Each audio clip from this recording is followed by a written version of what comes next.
Hello दोस्तों, नमस्कार। अपन हल करवा रहे थे परिचालन विभाग में गार्ड गुड्स के लेवल 5 के लिए जो बीकानेर डिवीजन में पेपर लगा था दिनांक 5 मार्च 2022 को, उसका पेपर हल करवा रहे थे। इससे पिछले वीडियो में मैंने 1 से लेकर के 35 तक के क्वेश्चन हल करवा दिए थे। 36वें क्वेश्चन से आज हल करवाएंगे। ठीक है, देखिएगा 36वें नंबर का क्वेश्चन। 36 नंबर का प्रश्न देखेंगे। सिंगल एग्जिट साइडिंग से ऑर्डर देने के समय, सिंगल एग्जिट साइडिंग से ऑर्डर देने के समय में से ARME के प्रस्थान का लक्षित समय क्या होगा? सिंगल साइडिंग है। सिंगल एग्जिट साइडिंग से ऑर्डर देने के समय ARME के प्रस्थान का लक्षित समय क्या होगा? देखो, मैं एक चीज क्लियर करवा देता हूं। ARME और ART दो चीजें होती हैं। ARME और ART दो होती हैं। ART का टाइम अलग से होता है, ARME का अलग होता है। ARME अलग और ART अलग। ART का मतलब होता है, ART का फुल फॉर्म होता है एक्सीडेंट रिलीफ ट्रेन, और ARME का होता है एक्सीडेंट रिलीफ मेडिकल इक्विपमेंट। ठीक है, अब ARME और साइडिंग है single siding, single exit siding. ARME और सिंगल साइडिंग। ARME का समय होता है सिंगल साइडिंग और डबल साइडिंग से। ARME का समय होता है सिंगल एग्जिट साइडिंग और डबल एग्जिट साइडिंग से। ARME सिंगल एग्जिट साइडिंग से निकलने में 30 मिनट लेगी। ARME सिंगल एग्जिट साइडिंग से निकलने में 30 मिनट लेगी। 36वें का उत्तर रहेगा बी। और अब मैं बताऊं आपको कि ARME डबल एग्जिट साइडिंग होगी तो कितना समय लेगी? ARME जब डबल एग्जिट साइडिंग होगी तो लेगी इससे कम 20 मिनट। उसमें रहेगा बी, सही रहेगा। देखो, चारों एबे से हल करवाता हूं कि 20 मिनट। यदि ARME डबल एग्जिट साइडिंग में खड़ी हो तो निकलने में प्रस्थान में लक्षित समय रहेगा 20 minute. ARME single exit siding से निकलने में टाइम रहेगा 30 मिनट। ART यदि दिन में जारी है तो उसका समय रहेगा 45 मिनट, और ART रात में ऑर्डर होती है तो उसका निकलने का समय रहेगा 60 मिनट। 20, 30, 45 और 60 चारों का रट लेना। 20 मिनट का रहेगा। ARME यदि डबल एग्जिट साइडिंग में खड़ी है तो जाने का समय रहेगा 20 मिनट। ARME यदि सिंगल एग्जिट साइडिंग में खड़ी रहेगी तो उसका जाने का समय रहेगा 30 मिनट। ART यदि दिन में ऑर्डर होती है तो उसका जाने का लक्षित समय रहेगा 45 मिनट, और ART यदि रात में ऑर्डर होती है तो उसका जाने का लक्षित समय रहेगा 60 मिनट। ठीक है, अब 36वें प्रश्न का, ARME सिंगल एग्जिट साइडिंग से ऑर्डर होती है तो उसका लक्षित समय रहेगा प्रस्थान का 30 मिनट। 36वें प्रश्न का उत्तर रहेगा बी, 30 मिनट। 37वां प्रश्न देखेंगे। ड्यूटी के दौरान गार्ड द्वारा रखे जाने वाले महत्वपूर्ण रिकॉर्ड कौन कौन से होते हैं? गार्ड के द्वारा ऑन ड्यूटी में रिकॉर्ड कौन कौन से होंगे? देखेंगे। वर्किंग टाइम टेबल, संचालन समय सारणी। वर्किंग टाइम टेबल, कई बार प्रश्न आता है WTT का फुल फॉर्म क्या रहेगा? तो WTT का फुल फॉर्म रहेगा WTT बराबर वर्किंग टाइम टेबल, जिसका हिंदी में अर्थ है संचालन समय सारणी। दूसरा रहेगा क्वेश्चन ऑर्डर। यदि गार्ड प्रस्थान होने से पहले सबसे पहले उसको क्वेश्चन ऑर्डर की बहुत आवश्यकता होती है। BPC और क्वेश्चन ऑर्डर तो गार्ड लेकर के चलता है। बिना question order guard originating station से प्रस्थान ही नहीं करता है। तो संचालन समय सारणी रहेगी। गार्ड के पास क्वेश्चन ऑर्डर रहेगा, सतर्कता आदेश। तीसरा है brake power system, brake power certificate यानी BPC, ब्रेक पावर प्रमाण पत्र, जो CNW कैरिज द्वारा जारी किया जाता है।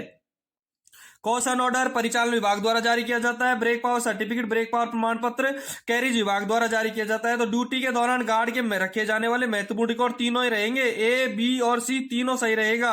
संचालन समय सारणी, सतर्कता आदेश और ब्रेक पावर प्रमाण पत्र, यानी 37वें प्रश्न का उत्तर रहेगा डी। 37वें प्रश्न का उत्तर रहेगा डी। 38वें प्रश्न में फुल फॉर्म ऑफ ART अभी भी बताया था मैंने। ART का फुल फॉर्म रहेगा accident relief train, accident relief train. ध्यान रहे, ART का फुल फॉर्म है एक्सीडेंट रिलीफ ट्रेन। स्पार्ट का फुल फॉर्म रहता है self propelled accident relief train. SPART, self propelled accident relief train, SPART होती है। और ARME होती है accident relief medical equipment. ARME होती है एक्सीडेंट रिलीफ मेडिकल इक्विपमेंट। 38वें का, इसलिए 38वें का उत्तर रहेगा C, accident relief train ART। 39वें number का प्रश्न है। विपथन डिरेलमेंट को दुर्घटना नियमावली में किस श्रेणी में रखा गया है? विपथन को दुर्घटना नियमावली में किस श्रेणी में रखा गया है? ध्यान रहे, मैं क्लियर करवाऊं आपको। क्लास ए में कुलिजन रखा गया है। क्लास ए में कोलिजन, आमने टक्कर कोलिजन का मतलब टक्कर। क्लास ए जो दुर्घटना नियमावली में क्लास ए की जो श्रेणी है उसमें रखा गया कोलिजन। क्लास बी में फायर, यदि फायर एक्सीडेंट होता है तो वो रखा गया क्लास बी में। क्लास सी में रखा गया लेवल क्रॉसिंग गेट, जो लेवल क्रॉसिंग पे जो एक्सीडेंट होते हैं वो रखे गए हैं क्लास सी में। और क्लास डी में डिरेलमेंट, क्लास डी में डिरेलमेंट रखे गए हैं, ठीक है। क्लास ए में रखे गए हैं कोलिजन, क्लास बी में रखे गए हैं फायर आग से संबंधित, क्लास सी में रखे गए लेवल क्रॉसिंग, क्लास डी में रखा गया डिरेलमेंट, यानी कि 39वें प्रश्न का उत्तर रहेगा डी, डिरेलमेंट क्लास डी में रखा गया है। और अन्य दुर्घटनाएं रखी गई हैं ई में, क्लास ई में अन्य दुर्घटनाएं रखी गई हैं। दुर्घटनाओं को दुर्घटना नियमावली में 5 श्रेणी में बांटा है, A B C D E, ठीक है। मोस्ट इंपोर्टेंट 5 में बांटा है, बाकी तो ज्यादा है, बाकी इंपोर्टेंट 5 है। क्लास ए में कोलिजन, क्लास बी में फायर, क्लास सी में लेवल क्रॉसिंग, क्लास डी में डिरेलमेंट और अन्य में रहेगा मिसलेनियस में ई, ठीक है। 39वें का उत्तर रहेगा डी। 40वें नंबर का प्रश्न है ऑल राइट सिग्नल किस प्रकार का सिग्नल है। ऑल राइट सिग्नल किस प्रकार का है। ऑल राइट सिग्नल हाथ से दिखाया जाएगा तो हैंड सिग्नल है। ऑल राइट कौन सा सिग्नल रहेगा, हाथ सिग्नल रहेगा। All right hand signal. 40वें प्रश्न का उत्तर रहेगा सी, हाथ सिग्नल। ध्यान रहे, इससे पहले के एक प्रश्न से लेकर के 35वें प्रश्न तक मैं एक पिछले वीडियो में हल करवा दिया है मैंने, और उसका लिंक है वो डिस्क्रिप्शन में डाल रखा है, वो कृपया आप देख लेना। अपने वीडियो को लाइक और शेयर करना, और अभी तक यदि चैनल सब्सक्राइब नहीं किया है तो चैनल को जरूर सब्सक्राइब करना। 40वें प्रश्न का उत्तर सी रहेगा। 41वें प्रश्न का उत्तर है ब्रेक वैन में न्यूनतम बीपी और एफबी क्रम से क्या होनी चाहिए। ब्रेक वैन में बीपी और एफबी, देखो मैं इसको बताऊं आपको, इसका रहेगा जो इंजन है, पावर है, उसमें देखो पावर में इंजन में बीपी का प्रेशर रहता है 5 kg, बीपी का प्रेशर रहता है 5 kg। बीपी का प्रेशर कितना रहेगा पावर में 5 kg, और एफबी का प्रेशर रहेगा 6 kg। बीपी का प्रेशर रहेगा 5 kg और एफबी का प्रेशर रहेगा 6 kg इंजन में। और ब्रेक वैन में अब देखेंगे मेल एक्सप्रेस जो गाड़ियां होती हैं उसमें बीपी और एफबी के ब्रेक वैन में 100% पावर रहता है, 100% प्रेशर रहता है, 100% ब्रेक वैन में, यानी कि ब्रेक वैन में 5 kg किसका, मेल एक्सप्रेस गाड़ियों में ब्रेक वैन में 100% पावर रहेगा 5 kg और 6 kg। लेकिन मालगाड़ी में गुड्स के ब्रेक वैन में 0.2 kg लेस माना जाता है, यानी 4.8 kg और 5.8 kg। बीपी का 4.8 kg और एफबी का 5.8 kg। बीपी का 4.8 kg और एफबी का 5.8 kg। गुड्स के ब्रेक वैन में 4.8 kg बीपी का, एफबी का 5.8 kg, और मेल एक्सप्रेस के ब्रेक वैन में 5 kg बीपी का और 6 kg एफबी का। इंजन में 5 kg बीपी का और 6 kg एफबी का। ब्रेक वैन मेल एक्सप्रेस गाड़ियों में 100% ब्रेक वैन में पावर प्रेशर माना जाता है। इसलिए अपना जो 41वां प्रश्न है उसका उत्तर रहेगा 4.8 और 5.8, बीपी का 4.8 और एफबी का 5.8। 41वें प्रश्न का उत्तर है बी, बीपी का 4.8 और एफबी का 5.8। 42 नंबर का प्रश्न देखेंगे, पर्यावरण दिवस कब मनाया जाता है। पर्यावरण दिवस 5 जून को मनाया जाता है। पर्यावरण दिवस 5 जून को मनाया जाता है। 42वें प्रश्न का उत्तर रहेगा बी, 5 जून। 43वां प्रश्न रहेगा कोरोना वायरस बीमारी किस कारण से होती है। कोरोना वायरस बीमारी किस कारण से होती है। इससे पहले गुड्स गार्ड का पेपर लगा था 2021 में, उसमें भी एक क्वेश्चन आया था कोरोना वायरस किस कारण से होता है। ध्यान रहे, कोरोना वायरस बीमारी वायरस से होती है। कोरोना वायरस बीमारी वायरस से होती है। अब कोरोना वायरस बीमारी वायरस से होती है। कोरोना वायरस जो बीमारी है उसको एक महामारी का नाम दिया गया है, और महामारी है कोविड-19। और कोविड-19 का फुल फॉर्म होता है कोविड-19, और कोविड-19 का फुल फॉर्म होता है CO से कोरोना, VI से वायरस, D से डिजीज, कोरोना वायरस महामारी। कोरोना, CO से कोरोना, VI से वायरस, D से डिजीज, और 19 से 2019 कोरोना वायरस महामारी 2019, कोरोना वायरस डिजीज 2019। तो कोरोना वायरस जो वो वायरस के कारण हुई है, ठीक है। 44वें सवाल का उत्तर रहेगा मिथाली राज का संबंध किस खेल से? मिथाली राज का संबंध है, बी सही रहेगा, क्रिकेट से। मिथाली राज का संबंध क्रिकेट से है, ध्यान रहे।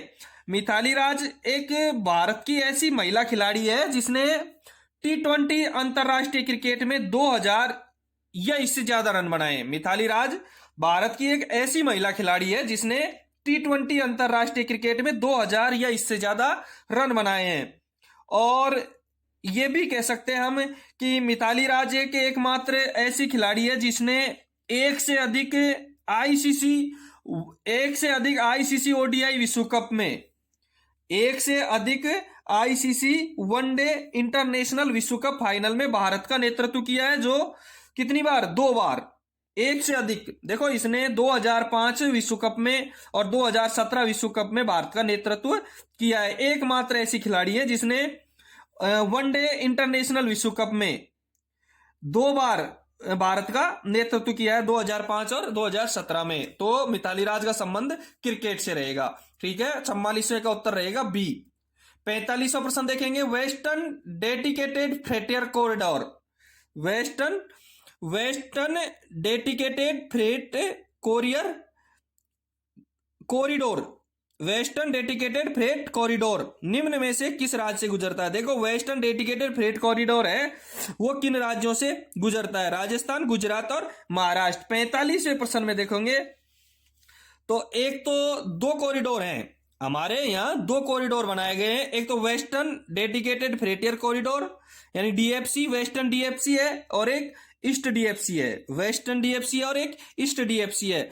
अब मैं बताऊं आपको, वेस्टर्न डीएफसी है, वेस्टर्न डेडिकेटेड फ्रेट कॉरिडोर है, वो निकलती है दादरी, दिल्ली के दादरी गौतम बुद्ध नगर से, दिल्ली के दादरी से गौतम बुद्ध नगर से मुंबई के जवाहरलाल नेहरू पोर्ट तक। जो वेस्टर्न डेडिकेटेड फ्रेट कॉरिडोर है, वेस्टर्न डीएफसी है, वो निकलती है दादरी गौतम बुद्ध नगर से मुंबई के जवाहरलाल नेहरू पोर्ट तक, जिसकी लंबाई 1504 किलोमीटर है। और ये जोड़ता है राजस्थान, गुजरात और महाराष्ट्र को। राजस्थान, गुजरात और महाराष्ट्र को वेस्टर्न डीएफसी राजस्थान, गुजरात और महाराष्ट्र को जोड़ता है। इसका उत्तर रहेगा D, all of the above. अब एक दूसरा क्लियर है, डीएफसी वेस्टर्न आ गया तो ईस्ट भी आ सकता है। अगले पेपर में कभी भी यदि वेस्टर्न पूछ लिया तो ईस्ट डीएफसी के बारे में पूछेगा, तो ईस्ट डीएफसी का भी मैं आपको बता देता हूं। ईस्ट डीएफसी ये तो जाती है दादरी से लेकर के जवाहरलाल नेहरू तक, मुंबई तक, और वो ईस्ट जाता है दादरी से लेकर के हावड़ा के करीब दानाकुनी से, हावड़ा के करीब है जो दानाकुनी, वहां तक जाता है, लुधियाना तक, दानाकुनी से लुधियाना तक, हावड़ा के करीब जो दानाकुनी है वहां से लुधियाना तक ईस्ट डीएफसी जाता है। उसकी लंबाई 1856 किलोमीटर है। दोनों का जो मिलन होता है वेस्टर्न और ईस्ट का, वो दादरी में होता है। दोनों का जंक्शन है वो दादरी है। ठीक है, तो वेस्टर्न जाएगा राजस्थान, गुजरात और महाराष्ट्र में, और ईस्ट जाएगा हावड़ा के करीब दानाकुनी से लुधियाना तक। ठीक है, वेस्टर्न की लंबाई 1504 और ईस्टर्न की लंबाई 1856 किलोमीटर है, इसलिए 45वें का उत्तर डी रहेगा। 46वां प्रश्न है, भारत की प्रथम निजी क्षेत्र द्वारा संचालित ट्रेन, सब जानते हैं तेजस। 46वें का बी उत्तर रहेगा तेजस। 46वें का उत्तर रहेगा तेजस। महामना एक्सप्रेस बीकानेर से इंदौर चलती है, महामना एक्सप्रेस। 46वें का बी तेजस। अब ध्यान रहे, तेजस सेमी हाई स्पीड ट्रेन है, तेजस है वो सेमी हाई स्पीड ट्रेन है। कब चली थी? 24 मई 2017 को लॉन्च किया था तेजस, और संचालित किससे होती है? आईआरसीटीसी से। तेजस 24 मई 2017 को चली थी, आईआरसीटीसी द्वारा संचालित हुई थी, लॉन्च की गई थी 24 मई 2017 को तो ये, और आईआरसीटीसी द्वारा संचालित की गई थी। ध्यान रहे, फर्स्ट तेजस है वो मुंबई के सीएसटी स्टेशन से गोवा के करमाली स्टेशन के बीच चलाई गई थी। जो फर्स्ट तेजस गाड़ी है वो मुंबई के CST Chhatrapati Shivaji terminal station से गोवा के करमाली स्टेशन के बीच चलाई गई थी। 47वां प्रश्न देखेंगे, 46वें का उत्तर बी रहेगा। 47वां देखो, इससे पहले एक तो 8 जनवरी 2022 को और एक 12 फरवरी 2022 को दो पेपर संटिंग मास्टर के लगे हुए थे। उनका मैंने हल करवाया है पिछले वीडियो में, उनके लिंक मैंने डिस्क्रिप्शन में डाल रखे हैं। और इस पेपर का भी पहले 1 से लेकर के 35 क्वेश्चन तक हल करवा रखा है, वो भी मैंने लिंक डिस्क्रिप्शन में डाल रखा है। ठीक है, अगला प्रश्न देखेंगे 47वां। भारतीय रेल की आय का मुख्य स्रोत क्या है? भारतीय रेल की आय का माल भाड़ा। भारतीय रेल की आय का मुख्य स्रोत क्या है? भारतीय रेलवे की आय का माल भाड़ा। ध्यान रहे, 8 जनवरी 2022 का जो संट मास्टर का पेपर हुआ था उसमें क्वेश्चन नंबर 86 था। यही प्रश्न 86 नंबर का प्रश्न आया था उसमें। 48वां बी, 47वें का ए उत्तर रहेगा। 48वां प्रश्न देखेंगे, सतर्कता आदेश कितने प्रकार के होते हैं? Caution order. कॉशन ऑर्डर 3 प्रकार के होते हैं, T409, TA409 और TB409। ध्यान रहे, T409 कॉशन ऑर्डर, TA409 नील कॉशन ऑर्डर, TB409 रिमाइंडर। तो 48वें प्रश्न का उत्तर रहेगा बी। 49 नंबर का प्रश्न है, फुल फॉर्म ऑफ उम्मीद, UMID, और उम्मीद का फुल फॉर्म रहेगा यूनिक मेडिकल आइडेंटिटी कार्ड। उम्मीद का फुल फॉर्म रहेगा D, unique medical identity card. उम्मीद कार्ड का full form unique medical identity. 50वां प्रश्न है, भारतीय रेलवे द्वारा अपने कर्मचारियों को प्रशिक्षण देकर क्षमता बढ़ाने के लिए शुरू की गई परियोजना प्रोजेक्ट सक्षम। प्रोजेक्ट सक्षम 50वें का उत्तर रहेगा ए। ध्यान रहे, जो भारतीय रेलवे के कर्मचारियों की दक्षता को बढ़ावा देने के लिए प्रोजेक्ट सक्षम देश का सबसे बड़ा समयबद्ध स्किलिंग अभ्यास है। इसका उद्देश्य क्या है? इसका उद्देश्य है 9 महीने में एकल अभियान के साथ 13 लाख कार्यबल के कौशल सेट को उन्नत करना। 9 महीने के एकल अभियान के साथ 13 लाख कार्यबल के कौशल सेट को उन्नत करना इसका लक्ष्य है। और बी में जो दे रखा है प्रोजेक्ट उत्कृष्ट, प्रोजेक्ट उत्कृष्ट, इसका भी देख लो, मैं क्लियर करवाऊंगा आपको। इसके द्वारा भारतीय रेल की जो 140 मेल एक्सप्रेस ट्रेन है, इसमें से भारतीय रेलवे में से 140 स्पेशल ट्रेन ली गई है इसमें प्रोजेक्ट उत्कर्ष में। उसके 140 मेल एक्सप्रेस ट्रेनों के रैक को 60 लाख प्रति रैक में अपडेट करने की योजना है। 140 मेल एक्सप्रेस ट्रेनों के रैक को 60 लाख प्रति रैक में अपडेट करने की जो योजना है उसको प्रोजेक्ट उत्कृष्ट योजना कहा गया है। ठीक है, 50वें प्रश्न में कर्मचारियों को प्रशिक्षण दे करके जो अपडेट करने की जो योजना है वो है प्रोजेक्ट सक्षम। तो 50वें का उत्तर रहेगा ए। 51 नंबर का प्रश्न है, full form of TMR। TMR की फुल फॉर्म क्या है? Train message register. 51 नंबर का उत्तर रहेगा B, train message register. TMR का full form train message register. Question number 52 देखेंगे, किसी सेक्शन में कितने समय तक गाड़ी नहीं चलाने पर लोको पायलट को फिर से LR देना आवश्यक है? किसी सेक्शन में कितने समय तक गाड़ी नहीं चलाने पर लोको पायलट को फिर से LR देना आवश्यक है? 3 महीना। 52वें का उत्तर रहेगा 3 महीना। देखो, यदि 3 महीने तक यदि लोको पायलट को नई गाड़ी नहीं चलाई तो 1 ट्रिप आवश्यक है। उसका कितना ट्रिप लगेगा? 1 ट्रिप। यदि उसने 1 वर्ष तक उस सेक्शन में गाड़ी नहीं चलाई है तो उसको 2 ट्रिप देने पड़ेंगे। 1 वर्ष तक गाड़ी नहीं चलाई है तो उसको 2 ट्रिप देने पड़ेंगे। यदि उसने 2 वर्ष तक गाड़ी नहीं चलाई तो उसको 3 ट्रिप दिए जाएंगे। उसको कितने ट्रिप दिए जाएंगे? 3 ट्रिप दिए जाएंगे। यानी कि LR कितने दिनों में लगेगा? 3 महीने में। इसी पेपर में एक क्वेश्चन था, पिछले वीडियो में मैंने बनाया था कि LR का फुल फॉर्म क्या होता है, और LR का फुल फॉर्म होता है लर्निंग रोड। LR का फुल फॉर्म होता है लर्निंग रोड। LR का full form learning road. 53 number का प्रश्न है, ट्रैफिक फैसिलिटी कार्य किस प्लान एड के तहत दिए जाते हैं? ये पहले भी आ चुका है, एक संटिंग मास्टर का पेपर में आया था 8 जनवरी वाले में। 53वां जो सवाल है ये, उसमें क्वेश्चन नंबर 16 था।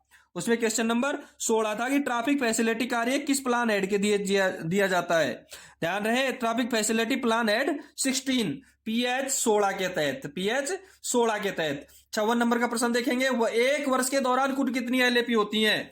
1 वर्ष के दौरान कुल कितनी LAP होती हैं? इसका उत्तर रहेगा बी। LAP कितनी होती है 1 वर्ष के दौरान? 30 LAP होती हैं। 1 वर्ष के दौरान कितनी LAP होती हैं? 30 LAP होती हैं। 20 HLAP होती हैं। 10 CL होती हैं। 1 वर्ष के दौरान 20 HLAP, 30 LAP और 10 CL होती हैं। और एक नेशनल हॉलीडे और होते हैं पेएबल, ओपन लाइन के लिए नेशनल हॉलीडे 12 दिए जाते हैं जो पेएबल होते हैं। ठीक है, 55 नंबर का क्वेश्चन देखेंगे, commissioner railway safety CRS, commissioner railway safety CRS किस मंत्रालय के अंतर्गत आते हैं? CRS ध्यान रहे नागरिक उड्डयन मंत्रालय का होता है, ministry of civil aviation, minister of civil aviation, यानी कि ये होता है नागरिक उड्डयन मंत्रालय का। 55 नंबर के प्रश्न का उत्तर रहेगा बी रहेगा, 55 नंबर के प्रश्न का उत्तर बी रहेगा। 56 नंबर का प्रश्न देखेंगे, राजस्थान के वर्तमान राज्यपाल, राजस्थान के वर्तमान राज्यपाल, और राजस्थान के वर्तमान राज्यपाल है श्री कलराज मिश्रा, श्री कलराज मिश्र, राजस्थान के वर्तमान राज्यपाल श्री कलराज मिश्र हैं। ध्यान रहे बी उत्तर सही रहेगा 56 का, 56 में बी सही रहेगा। 9 सितंबर 2019 से कलराज मिश्र राज्यपाल हैं, 9 सितंबर 2019 से राजस्थान के राज्यपाल कलराज मिश्र हैं। 57वें प्रश्न का उत्तर है, what is the identification of hot axle wagon, hot axle wagon की क्या पहचान है? सब जानते हैं एक्सल बॉक्स से धुआं निकलना, जलने की बदबू आना, एक्सल बॉक्स का लाल होना, सारे के सारे जो लक्षण है वो हॉट एक्सल के हैं। एक्सल बॉक्स से धुआं निकलना, जलने में बदबू आना, एक्सल बॉक्स का लाल होना, तीनों जो लक्षण है वो हॉट एक्सल के लक्षण है। 56वें नंबर का सवाल में बी सही है, 57वें में डी सही है। 58वें नंबर का प्रश्न देखेंगे, अपने वीडियो को लाइक और शेयर करना, और जिन भाइयों ने अपना चैनल सब्सक्राइब नहीं किया है वो अपना चैनल सब्सक्राइब जरूर करना, ठीक है, क्योंकि समय समय पर मैं आगे अपने वीडियो, अपने जो पेपर हैं वो हल करवाता रहूंगा, मॉडल पेपर भी जारी रखूंगा इसमें, ठीक है।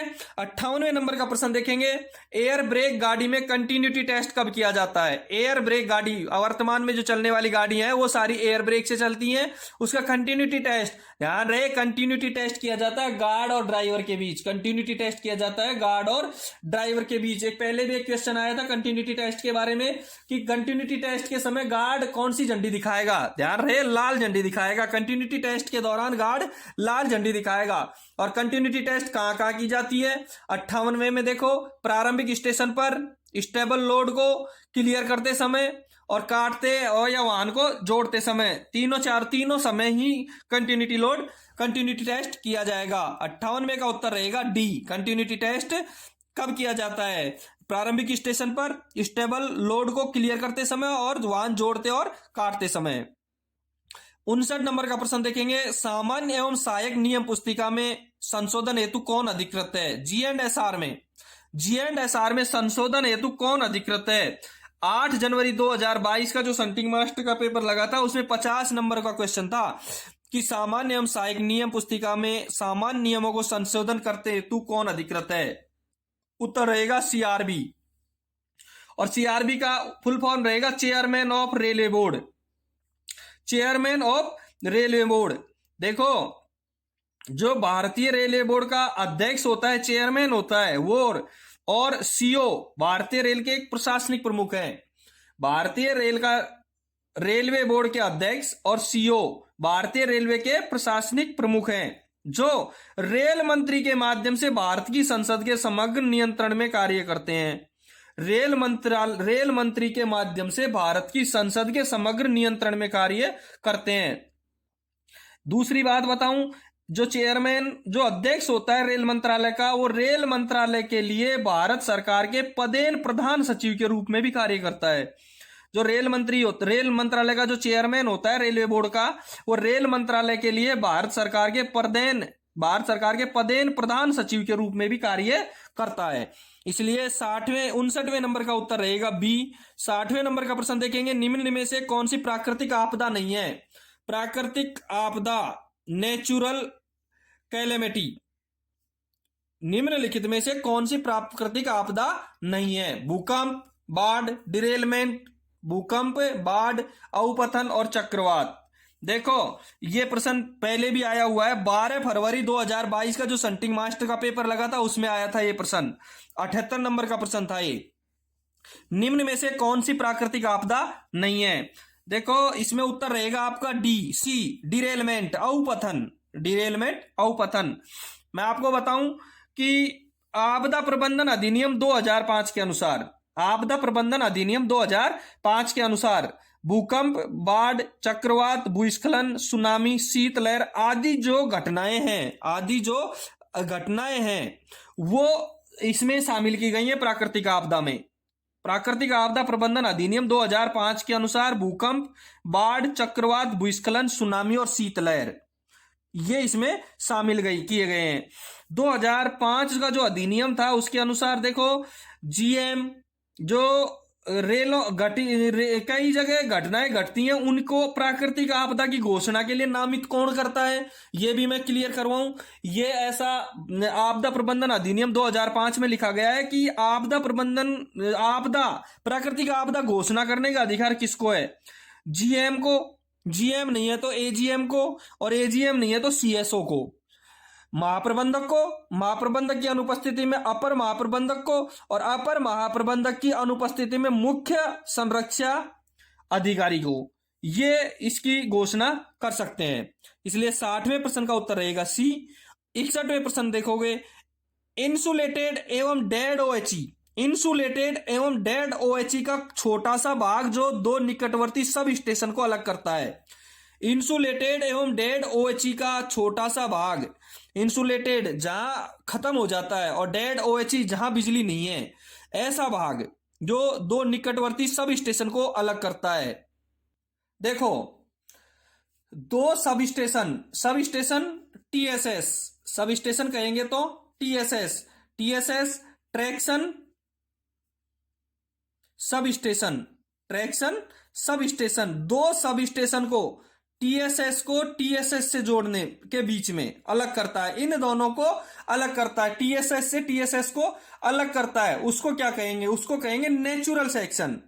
इन दोनों को जो अलग करता है उसको कहेंगे न्यूट्रल सेक्शन, नेचुरल नहीं न्यूट्रल सेक्शन, इसको कहेंगे न्यूट्रल सेक्शन, इसको कहेंगे न्यूट्रल सेक्शन, जो दो सब स्टेशन को सब स्टेशन से अलग करता है। देखो इंसुलेटेड यानी कि जहां बाधक यहां खत्म कर दिया है, और डेड ओएचई जहां बिजली नहीं है, डेड ओएचई वहां बिजली नहीं है, उनको छोटा सा भाग जो निकटवर्ती सब स्टेशन को टीएसएस को टीएसएस से अलग करता है उसको कहेंगे न्यूट्रल सेक्शन, उसको कहेंगे न्यूट्रल सेक्शन। और न्यूट्रल सेक्शन मैं बताऊं 2 से 9 मीटर लंबा होता है। न्यूट्रल सेक्शन 2 से लेकर के 9 मीटर लंबा होता है। न्यूट्रल सेक्शन की लंबाई होती है 2 से लेकर के 9 मीटर तक की।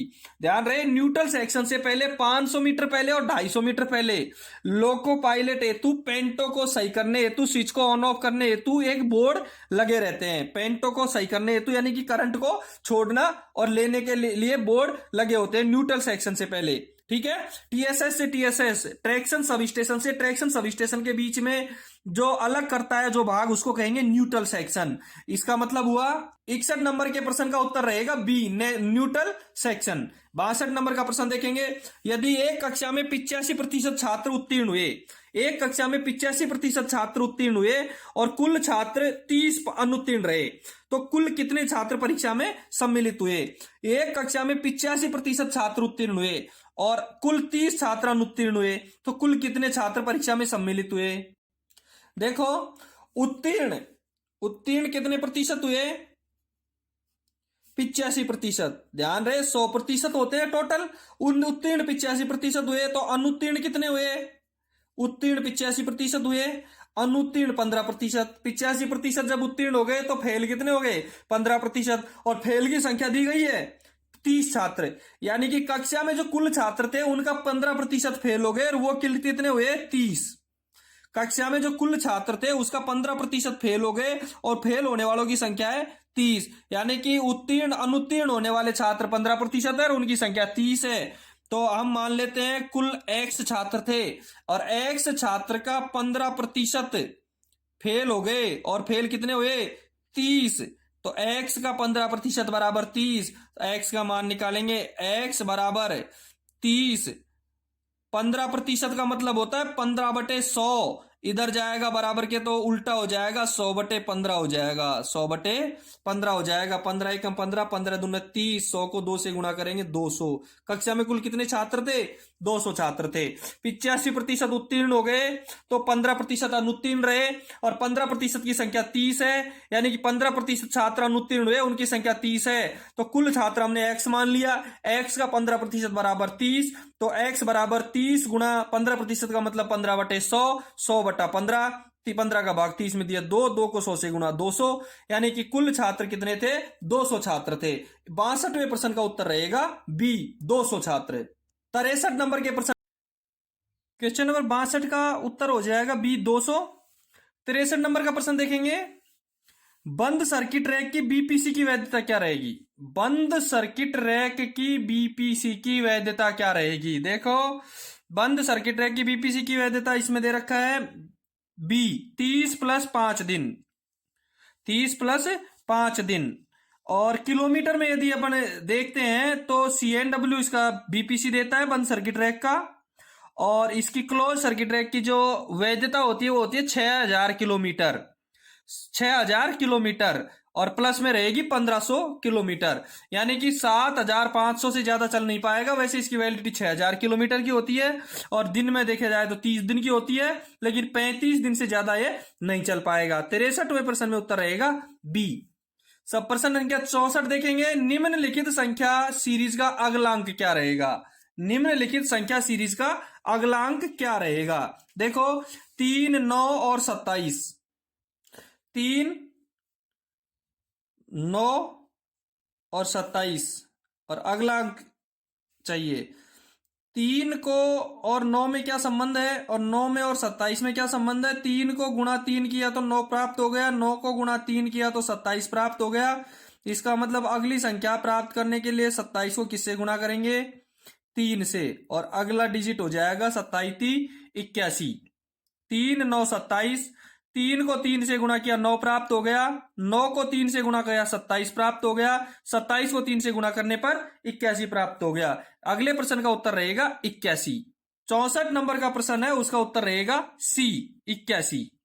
65 नंबर का प्रश्न देखेंगे, उत्तर रेलवे से बीकानेर मंडल का इंटरचेंज पॉइंट, उत्तर रेलवे के साथ में बीकानेर डिवीजन का इंटरचेंज पॉइंट कौन सा स्टेशन है? उत्तर रेलवे के साथ में रेवाड़ी जयपुर डिवीजन का है, और बीकानेर मंडल के साथ में जयपुर डिवीजन का इंटरचेंज पॉइंट है। जयपुर डिवीजन का स्टेशन है रेवाड़ी। भिवानी का ही कोई इंटरचेंज पॉइंट है, उत्तर रेलवे का नहीं है। भटिंडा उत्तर रेलवे का इंटरचेंज पॉइंट है। उत्तर रेलवे से बीकानेर मंडल का interchange point Bathinda Bikaner division का स्टेशन है, और उत्तर रेलवे के साथ इंटरचेंज पॉइंट भी है। प्रश्न नंबर 66 देखेंगे, आपदा प्रबंधन योजना में IAT शब्द का विस्तार करें। आपदा प्रबंधन योजना में IAT का विस्तार करें, और IAT का उत्तर विस्तार रहेगा इंटेंट एक्शन टीम। 66वें का उत्तर रहेगा ए, इंटेंट एक्शन टीम। 65वें का उत्तर ए, और 66वें का उत्तर भी ए, इंटेंट एक्शन टीम, त्वरित कार्यवाही दल। 67 नंबर का प्रश्न देखेंगे, आपदा प्रबंधन में स्वर्ण घंटा से क्या अभिप्राय है? स्वर्ण घंटा, 1 hour before the time of accident, hour of accident, 1 hour after the time of accident, 2 hour after the time of accident, 1 घंटा। आपदा प्रबंधन में स्वर्ण घंटा यानी दुर्घटना के बाद का 1 घंटा, 1 hour after the time of accident, दुर्घटना के समय के बाद का 1 घंटा, 1 hour after the time of accident. 67 के उत्तर रहेगा बी। 67 प्रश्न नंबर 67 का उत्तर रहेगा बी। 68 नंबर का प्रश्न देखेंगे, लोको पायलट के लिए सेक्शन पर स्थायी गति प्रबंध का क्या स्रोत है? कई बार आ चुका है प्रश्न। लोको पायलट स्थायी गति प्रबंध, स्थायी स्पीड रेस्ट्रिक्शन कहां देखेगा? WTT में, वर्किंग टाइम टेबल में। Loco pilot working time table में स्थायी गति प्रतिबंध देखेगा। 68 का उत्तर रहेगा बी। प्रश्न संख्या 69 देखेंगे। 69 देखेंगे, देखो अपने वीडियो को लाइक और शेयर करना, और चैनल को अभी तक सब्सक्राइब नहीं किया है तो सब्सक्राइब जरूर करना। इसलिए इसे पहले पिछला जो वीडियो था 1 नंबर प्रश्न संख्या 1 से 35 तक का मैंने बना रखा है, उसका मैंने लिंक इसके डिस्क्रिप्शन में डाल रखा है, वो भी आप देख लेना। 69 नंबर का प्रश्न है, बीकानेर मंडल का स्केल फर्स्ट ARME कहां स्थित है? इसमें बहुत कंफ्यूज है प्रश्न में। देखो, बीकानेर मंडल का फर्स्ट ए आर्मी स्केल का, फर्स्ट आरएमई जो ए आर्मी है फर्स्ट स्केल का कहाँ स्थित है? बीकानेर, बीकानेर में नहीं है। लालगढ़, ध्यान रहे, लालगढ़ में ए आर्मी फर्स्ट का स्केल का ए आर्मी है। सी में सूरतगढ़, सूरतगढ़ भी फर्स्ट स्केल का ए आर्मी है। पेज एक्सीडेंट मैन्युअल के हिंदी के पेज नंबर 159 के ए में लिखा हुआ है कि लालगढ़ में है। पेज नंबर 159 में लिखा गया है कि सूरतगढ़ में भी फर्स्ट स्केल का ए आर्मी है। और पेज नंबर 159 पर ही लिखा गया है कि चूरू में स्पार्ट है। फर्स्ट स्केल का ए आर्मी लालगढ़ में भी है और सूरतगढ़ में भी है। अब डिपार्टमेंट इसको क्या सही मानता है ये उसके ऊपर डिपेंड करता है। फर्स्ट स्केल का ए आर्मी लालगढ़ में है। एक्सीडेंट मैन्युअल हिंदी की एक्सीडेंट मैन्युअल के पेज नंबर 159 के ए पर लिखा है। और सूरतगढ़ पेज नंबर 159 पर लिखा है एक्सीडेंट मैन्युअल हिंदी में। और चूरू या स्पार्ट है पेज नंबर 159 पर लिखा है। मैंने आपको प्रमाण सहित बता दिया है। लालगढ़ का लिखा हुआ है 159 के ए में और सूरतगढ़ का लिखा हुआ है पेज नंबर 159 में। दोनों ही फर्स्ट स्केल की आर्मी है। 70वां प्रश्न देखेंगे, ट्रैक कैपेसिटी के संदर्भ में सर्किट सेक्शन से क्या तात्पर्य है? क्रिटिकल सेक्शन से, सॉरी, ट्रैक कैपेसिटी के संबंध में क्रिटिकल सेक्शन। क्रिटिकल सेक्शन ऐसा सेक्शन होता है जहां नॉर्मल टाइम से अधिक रनिंग टाइम लगता है। ऐसे सेक्शन जहां नॉर्मल टाइम से अधिक टाइम लगता है वो क्रिटिकल सेक्शन होते हैं। Section taking maximum running time, 70वें प्रश्न का उत्तर रहेगा बी। 70वें प्रश्न का उत्तर रहेगा B, section taking maximum running time. 71 number के प्रश्न में देखेंगे, 55 वर्ष से अधिक के संरक्षक कर्मचारी का आवधिक चिकित्सा परीक्षण का शेड्यूल क्या होगा? देखो, जिसकी उम्र 45 वर्ष से कम है रेल कर्मचारी की, सेफ्टी का जो रेल कर्मचारी है उसकी उम्र 45 वर्ष से कम है, उसका 4 वर्ष में एक बार मेडिकल होता है। और 45 वर्ष या इससे अधिक, 45 वर्ष या इससे अधिक और 50 वर्ष से कम, 45 वर्ष या इससे अधिक और 50 वर्ष से कम का 3 वर्ष में एक बार मेडिकल होता है। और 50 वर्ष या 50 वर्ष से अधिक, 50 वर्ष या 50 वर्ष से अधिक लेकिन 55 वर्ष से कम, उसका वर्ष में 2 बार मेडिकल होता है। और 55 वर्ष या 55 वर्ष से अधिक रिटायरमेंट तक वर्ष में एक बार मेडिकल होता है, प्रति वर्ष मेडिकल होता है। इसलिए 71वें प्रश्न का उत्तर रहेगा ए। 72वां प्रश्न है, NPS is effective from, NPS लागू हुआ था, एनपीएस लागू हुआ था कब? 2004 में। एनपीएस ध्यान रहे 1 जनवरी 2004 को लागू हुआ था, नॉन पेंशन सिस्टम। 73वां प्रश्न देखेंगे, राहत इंजन या ट्रेन के लिए बाधित ब्लॉक सेक्शन में आगे बढ़ने के लिए प्राधिकार। राहत इंजन के लिए T409 क्या है? T409 क्वेश्चन ऑर्डर है। TA402 राहत इंजन या बाधित ब्लॉक सेक्शन में आगे बढ़ने के लिए प्राधिकार है। 73वें का उत्तर रहेगा बी। T3693B सिग्नल, रोग सिग्नल के खराब होने पर, रोग सिग्नल के खराब या ऑन स्थिति में पार करने का प्राधिकार है T3693B। T1425 ध्यान रहे, TA1425 पूछताछ का है, TB1425 उत्तर संदेश की किताब का है और TC1425 अप PLCT का नंबर है, TD1425 डाउन PLCT का नंबर है। इसलिए बाधित ब्लॉक सेक्शन में आगे बढ़ने के लिए प्राधिकार रहेगा TA602। 74वें प्रश्न का 73वें का बी सही रहेगा। 74वें का देखेंगे, 24 घंटे की अवधि में यातायात उपयोग के लिए उपलब्ध कुल इंजन से आपका क्या तात्पर्य है? 24 घंटे की अवधि में यातायात उपयोग के लिए उपलब्ध कुल इंजन से आपका क्या तात्पर्य है? देखो, इसमें उत्तर रहेगा बी, आउटेज। इसका उत्तर रहेगा बी, आउटेज। लोको आउटेज का अर्थ मैं आपको बताऊं क्लियर कि लोको आउटेज का अर्थ एक दिन में 24 घंटे में यातायात उपयोग के लिए उपलब्ध इंजनों की औसत संख्या। लोको आउटेज का अर्थ होता है एक दिन में 24 घंटे में यातायात उपयोग के लिए उपलब्ध इंजनों की औसत संख्या। चूंकि डीजल और इलेक्ट्रिक इंजन लंबे समय तक चलते हैं, ध्यान रहे, डीजल और इलेक्ट्रिक इंजन लंबे समय तक चलते हैं और एक दिन में कई मंडलों को कवर कर सकते हैं, एक दिन में कई मंडलों को कवर कर सकते हैं। पूरी अवधि 0 से 24 घंटे, 0 से 24 बजे, पूरी अवधि 0 बजे से 24 बजे के लिए स्थिति को ग्राफिक रूप से बनाया जा सकता है आउटेज के हिसाब से।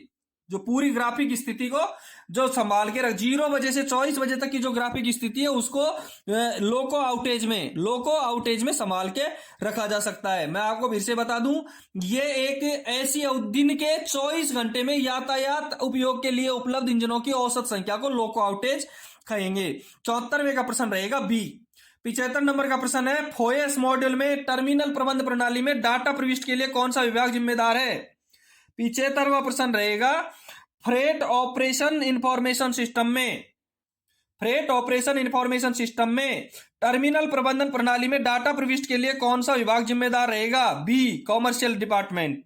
इसका उत्तर रहेगा बी, कॉमर्शियल डिपार्टमेंट। 76वां प्रश्न देखेंगे, कोंकण रेल मार्ग किस पर्वत श्रृंखला से संबंधित है? कोंकण रेल मार्ग, कोंकण रेल मार्ग किस पर्वत श्रृंखला से संबंधित है? इसका उत्तर रहेगा बी, पश्चिमी घाट। बी रहेगा पश्चिमी घाट। अब मैं आपको एक चीज क्लियर करवा दूं, पश्चिमी घाट कैसे रहेगा, ये क्वेश्चन है वो पिछले जो पेपर हुआ था, एक जो कोंकण रेल मार्ग का क्वेश्चन है वो पीछे एक पेपर हुआ था। कौन सा पेपर था वो? 8 जनवरी का था शायद।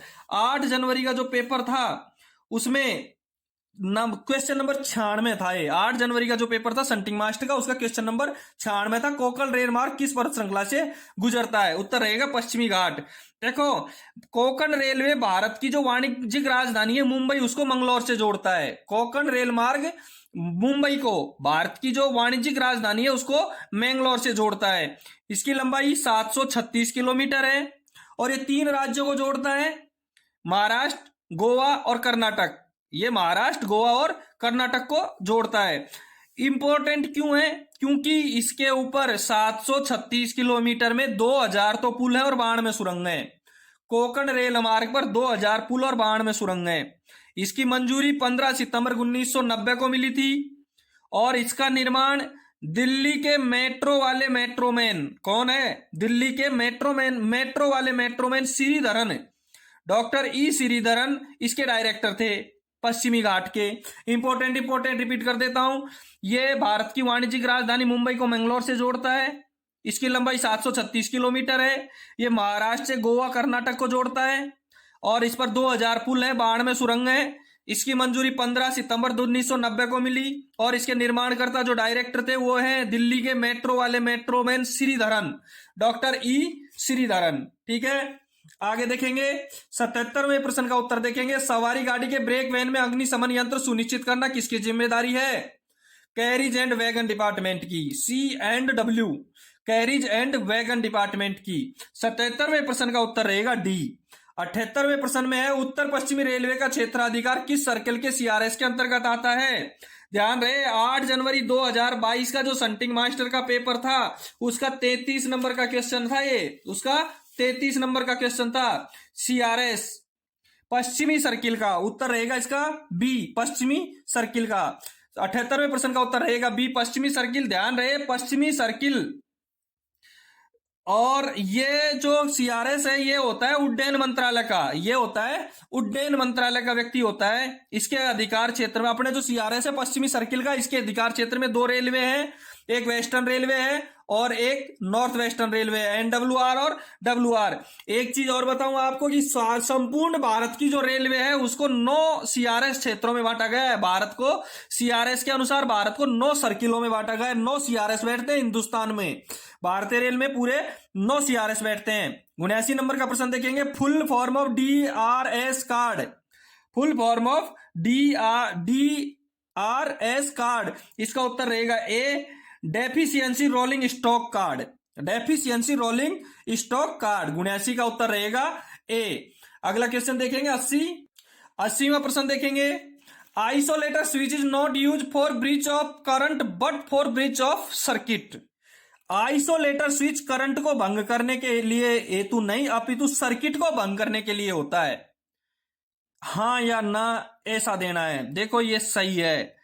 इलेक्ट्रिक इंजीनियरिंग में आइसोलेटर स्विच का उपयोग यह निश्चित करने के लिए किया जाता है कि सेवा या रखरखाव के लिए एक विद्युत सर्किट पूरी तरह से निर्जेटिक है। दोबारा से देख लो, इलेक्ट्रिक इंजीनियरिंग में आइसोलेटर स्विच का उपयोग, इलेक्ट्रिक इंजीनियरिंग में आइसोलेटर स्विच का उपयोग ये निश्चित करने के लिए किया जाता है कि सेवा या रखरखाव के लिए एक विद्युत सर्किट पूरी तरह से निर्जेटिक है। अर्थात आइसोलेटर स्विच एक विद्युत सर्किट को भंग करने के लिए होता है। यह वाक्य सही है। 80वें नंबर का प्रश्न का उत्तर रहेगा ए, यस। दोस्तों, इससे आगे 81 नंबर से आगे का पेपर हल करवाएंगे अगले वीडियो में, जो जल्दी जारी करेंगे। और इससे पिछले जो वीडियो था उसका लिंक मैंने डिस्क्रिप्शन में डाल रखा है। ध्यान रहे, पहले के जो संत मास्टर के पेपर थे वो भी मैंने लिंक डिस्क्रिप्शन में डाल रखा है। समय समय पर जो विभागीय परीक्षाएं होती है उनके प्रश्न है वो इन्हीं पेपरों में से आते हैं। और आगे अपने वीडियो को लाइक और शेयर करना, और जिन्होंने अपना चैनल सब्सक्राइब नहीं किया है वो सब्सक्राइब करना।